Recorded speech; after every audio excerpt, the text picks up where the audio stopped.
ನಮ್ಮ Sahyadri news channel ಅನ್ನು YouTube, Facebook ಹಾಗೂ ಇನ್ಸ್ಟಾಗ್ರಾಂನಲ್ಲಿ ನೋಡಿ.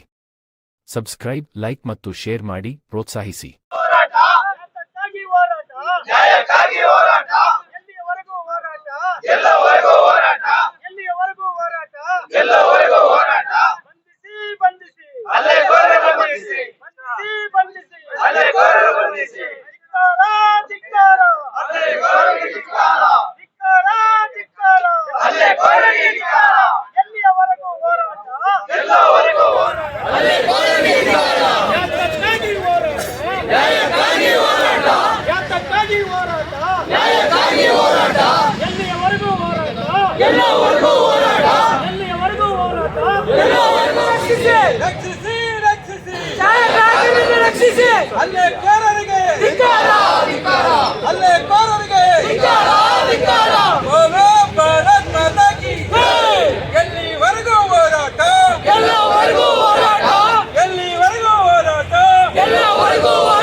ಛಾಯಾಗ್ರಾಹಕರ ಪರವಾಗಿ, ಶಿವಮೊಗ್ಗ ತಾಲೂಕು ಛಾಯಾಗ್ರಾಹಕರ ಪರವಾಗಿ, ಶಿವಮೊಗ್ಗ ಸಮಸ್ತ ತಾಲೂಕು ಎಲ್ಲಾ ತಾಲೂಕುಗಳ ಸಮಸ್ತ ಛಾಯಾಗ್ರಾಹಕರ ಪರವಾಗಿ ಈ ಮನವಿಯನ್ನು ಸಲ್ಲಿಸ್ತಾ ಇದ್ದೀನಿ.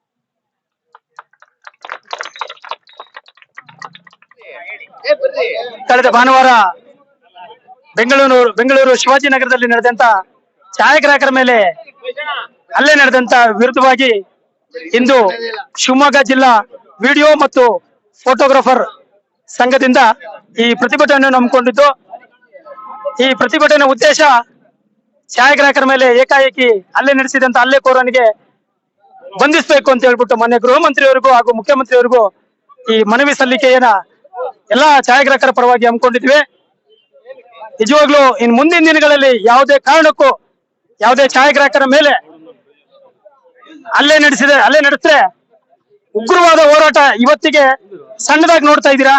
ಇನ್ ಮುಂದಿನ ದಿನಗಳಲ್ಲಿ ಛಾಯಾಗ್ರಾಹಕರು ಏನು ಅಂತ ತಮ್ಮ ಮುಂದೆ ತೋರಿಸ್ಬೇಕಾಗಂತ ಸಂದರ್ಭ ಮುಂದಿನ ದಿನಗಳಲ್ಲಿ ಬರೋವಾಗಿ ಮಾಡ್ಕೊಳ್ಬೇಡಿ. ದಯವಿಟ್ಟು ಛಾಯಾಗ್ರಾಹಕರು ಮನುಷ್ಯರೇ, ಅವರಿಗೆ ನೀವು ಊಟಕ್ಕೆ ತಿಂಡಿಗೆ ಕರೀಲಿದ್ರು ಪರವಾಗಿಲ್ಲ, ಕೇವಲ ಅವರಿಗೆ ಸೌಜನ್ಯಕ್ಕಾದ್ರೂ ಒಂದು ಗೌರವಯುತವಾಗಿ ಅವ್ರನ್ನ ನಡೆಸ್ಕೊಂಡು ಕಳಿಸ್ಕೊಡಿ. ಎಷ್ಟೋ ಸಮಾರಂಭದಲ್ಲಿ ನಮ್ಮ ವೃತ್ತಿ ಬಾಂಧವರು ಛಾಯಾಗ್ರಾಹಕರು ಊಟ ತಿಂಡಿ ಇಲ್ದಲೆ ಮಧ್ಯರಾತ್ರಿ 2 ಗಂಟೆ ನಿದ್ದೆ ಇಲ್ದಲೆ 2-3 ಗಂಟೆಗೆ ಬರ್ತಾರೆ. ಇಂಥ ಛಾಯಾಗ್ರಾಹಕರ ಮೇಲೆ ಹಲ್ಲೆ ಮಾಡಕ್ಕಾದ್ರೂ ನಿಮಗೆ ಮನಸ್ಸು ಹೇಗೆ ಬರ್ತಾ ಇದೆ? ಹಲ್ಲೆಕೋರ, ನೀನ್ ನಿಜವಾಗ್ಲೂ ನೀನ್ ಮನುಷ್ಯನೇ ಅಲ್ಲ. ನೀನು ಏನ್ ತಪ್ಪು ಮಾಡಿದಾನೆ ಅಂತ ನಿನ್ ಫೋಟೋ ತೆಗ್ದಿದ್ದೆ ತಪ್ಪ? ಛಾಯಾಗ್ರಾಹಕರು ನಿನ್ ಮನೇಲಿ ಇರ್ಬೇಕಾಯ್ತು ಕಣಯ್ಯ. ನೀನ್ ಯಾಕೆ ಆಚೆ ಬಂದೆ? ಊಟಕ್ಕೆ ಬಂದವನು ನೀನ್ ಊಟ ಮಾಡ್ಕೊಂಡು ಹೋಗ್ಬೇಕು, ತಿನ್ಕೊಂಡು ಹೋಗ್ಬೇಕು. ಅಂತವನು ಛಾಯಾಗ್ರಾಹಕರ ಮೇಲೆ ಹಲ್ಲೆ ಮಾಡೋಕ್ ನಿನ್ಗೆ ಯಾರು ಹಕ್ಕು ಕೊಟ್ಟವ್ರು? ಇನ್ ಮುಂದಿನ ದಿನಗಳಲ್ಲಿ ಏನಾದ್ರೂ ಛಾಯಾಗ್ರಾಹಕರ ಮೇಲೆ ಒಂದು ಕೂದಲು ಅಷ್ಟು ಟಚ್ ಆದ್ರೆ ಇಡೀ ರಾಜ್ಯ, ಈ ಮಾಧ್ಯಮದ ಮುಂದೆ ಎಚ್ಚರಿಕೆ ಕೊಡ್ತಾ ಇದ್ದೀನಿ, ಇಡೀ ರಾಜ್ಯದ ದೇಶದ ಎಲ್ಲಾ ಛಾಯಾಗ್ರಾಹಕರು ಉಗ್ರವಾದ ಪ್ರತಿಭಟನೆ ಮಾಡ್ಬೇಕಾಗ್ತದೆ ಅಂತ ಈ ಮಾಧ್ಯಮದ ಮೂಲಕ ಎಚ್ಚರಿಕೆ ಕೊಡ್ತಾ ಇದ್ದೀನಿ. ನನ್ನ ಹೆಸರು ಶ್ರೀನಿವಾಸ್ ಅಂತ, ಶಿವಮೊಗ್ಗ ಜಿಲ್ಲಾ ವಿಡಿಯೋ ಮತ್ತು ಫೋಟೋಗ್ರಾಫರ್ ಸಂಘದ ಅಧ್ಯಕ್ಷರು.